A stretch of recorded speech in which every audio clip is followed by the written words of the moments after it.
Kinumusta ng media si Rita Daniela kung may komunikasyon pa ba sila ng dati niyang ka-love team na si Ken Chan.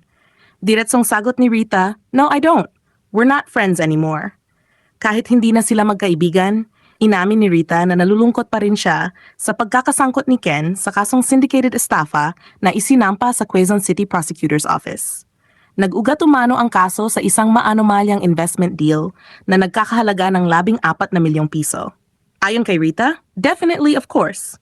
He was my best friend. He was a very special person to me. But yeah, I hope na maging okay din siya, and his whole family. I'll pray for him.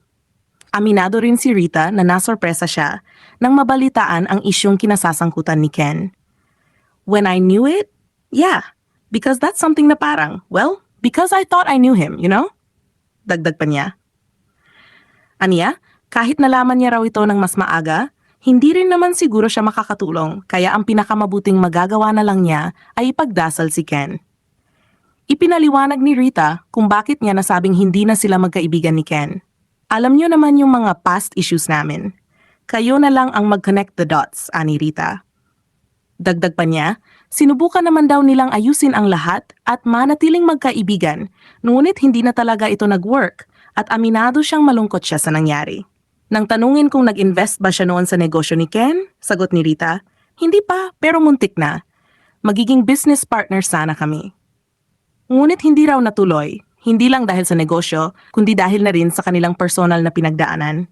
Totoo bang naging pagmamahalan? Walang pag-aalin lang ang sagot ni Rita. Totoo talaga. Tunay. Inamin niyang na in love talaga siya kay Ken, ngunit para sa kanya, past is past na.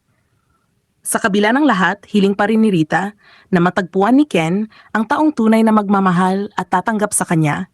Masakit man para kay Rita ang nangyari, hindi niya ikinaila na ilang taon din nilang pinaghirapan ang kanilang tambalan bilang Rit Ken, bilang love team at bilang magkaibigang matalik.